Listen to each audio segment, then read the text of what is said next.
कच्चे रंग। मेरा भी घर होवे उते अलमारी शाह होवे मेरे दरवाजे ते लिखिया मेरे दरवाजे ते लिखिया पंजाब। मैं स्वालिहा फारूकी तेज सुर्ख लिपस्टिक लगाए अपने दरवाजे पर खड़ी इंतजार कर रही थी किसी भी ग्राहक का। घर में 2 दिन से खाना जो नहीं पका था और अब बेबस सी हो गई थी, लेकिन इंतजार की घड़ियां बढ़ती ही जा रही थीं। मेरी आंखें मुंतजिर थी किसी भी आने वाले नए ग्राहक की कि कहीं अब कोई ग्राहक वापस न पलट जाए कि इतने में मुझे दूर से आता एक ग्राहक दिखाई दिया और साथ में अंदर से मेरे बच्चे के रोने की आवाज भी, जो कि तेज होती चली जा रही थी। अब मैं कश्मकश में थी कि अंदर गई तो ग्राहक चला जाएगा और बच्चा था कि चुप होने का नाम ही नहीं ले रहा था। आखिरकार मुझे अंदर जाना ही पड़ा। क्या करती, मां थी ना। अब मैं बच्चे को बहलाकर तेजी से वापस पलट रही थी कि दरवाजे पर दस्तक हुई तो क्या देखती हूं कि ग्राहक अंदर चला आता है। मैं बोली, आओ आओ बाबूजी, बैठो बैठो, पर वो मुझसे दूर बैठ गया और मैं उसके मुकाबिल भरपूर अदाएं दिखाती हुई डर तो था कि कहीं ये ग्राहक वापस न पलट जाए। एक दिन से मैं और मेरा बच्चा भूखे जो थे। वो बोला, क्या लेती हो? मैंने डरते हुए कहा, आप जो भी दे देंगे बाबूजी, मुझे मंजूर है। फिर मैंने परेशानी के आलम में सोचते हुए कहा, 400 रुपए। 400 ठीक है ना? दिल में यह खौफ था कि कहीं ऐसा ना हो कि वो पैसे उसे ज्यादा लगें और वो वापस पलट जाए। वो बोला, 1000 रुपए दूंगा। मेरी आंखें फटी की फटी रह गईं। जी जी, क्या कहा बाबूजी? 1000 रुपए। वो बोला, लेकिन मुझे तुमसे कुछ नहीं चाहिए, बस तुम्हें मुझे कुछ बताना होगा।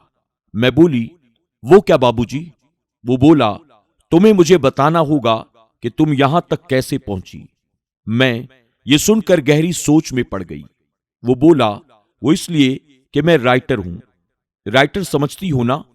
लिखता हूं, मैं सच्ची कहानियां लिखता हूं। मुझे अपनी सच्ची कहानी बताओ। मैंने कहा, ठीक है बाबूजी, मैं सुनाती हूं आपको। मैं स्वालिहा फारूकी। नहीं नहीं, मैं स्वालिहा नहीं हो सकती। मैं तो झूठी हूं, पक्की झूठी, और अपनी इसी झूठ की ही तो सजा काट रही हूं। वो बस मुझे तकता रहा और लिखता गया और मैं बोलती चली गई, यादों के ताने बाने बुनती चली गई। उस झूठ की सजा काट रही हूं आज तक बाबूजी। अम्मा से झूठ बोलने की आदत जो पड़ गई थी मुझे, उस आवारा लड़के से मोहब्बत कर बैठी। ट्यूशन के बहाने तो कभी सहेली से मिलने के बहाने उससे मिलने चली जाती थी और अम्मा से झूठ पे झूठ बोलती रही।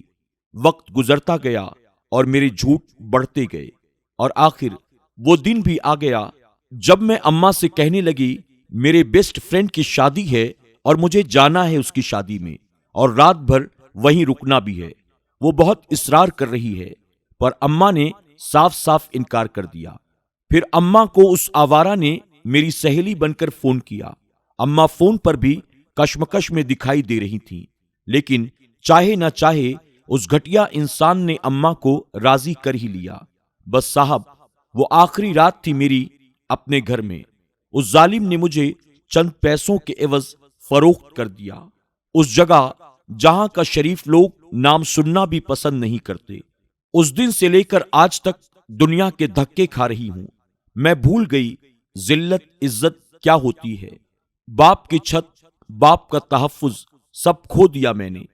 कोई मुझसे पूछे कि बाप की 4 दीवारी, उसका घना साया, उसकी शफकत, उसका प्यार, उसकी मोहब्बत सब किस कद्र जरूरी है एक लड़की के लिए, लेकिन मैंने अपने झूठ के पुलिंदों की वजह से सब कुछ खो दिया। ये सारा माजरा सुनकर उस राइटर की आंखों से आंसू गिरने लगे और वो कहानी मुकम्मल करके दुआ करने लगा, या अल्लाह, इस बुराई के दलदल में फंसे लोगों को मुझे निकालने वाला बना दे। या अल्लाह, तो मुझे इतनी ताकत दे, इतनी हिम्मत दे, इतना हौसला दे कि کہ میں ان لوگوں کی مدد کر سکوں اور ہمیشہ کے لیے انہیں اس برائی کے دلدل سے نکال کر انہیں عزت والی خوشگوار زندگی دے سکوں۔ ناظرین اکرام، امید کرتے ہیں کہ آج کی ہماری یہ کہانی آپ کو ضرور پسند آئی ہوگی۔ آج کی اس کہانی کے بارے میں آپ کی کیا رائے ہے اور آج کی اس کہانی سے آپ نے کیا سیکھا؟ کمنٹ باکس میں جا کر ضرور کمنٹ کریں اور آج کی اس کہانی کو لائک کرنے کے ساتھ ہی اپنے دوست احباب کے ساتھ شیئر کریں۔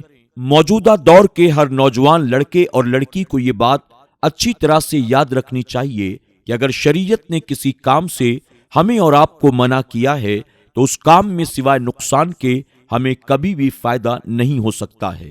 لڑکے لڑکیاں آپس میں پہلے دوستی کرتے ہیں اور اس کے بعد یہ دوستی کس طرح سے پیار و محبت کی شکل اختیار کر لیتی ہے اور پھر یہ حرام و ناجائز محبت ہماری دنیا اور آخرت دونوں کو تباہ کر دیتی ہے اور پیار محبت کے چکر میں ہم اپنے تمام خونی خاندانی رشتے ناتوں کو توڑ کر اپنی الگ دنیا بسانے کے لیے نکل جاتے ہیں اور نتیجہ ہماری دنیا بھی تباہ ہوتی ہے اور ہماری آخرت بھی۔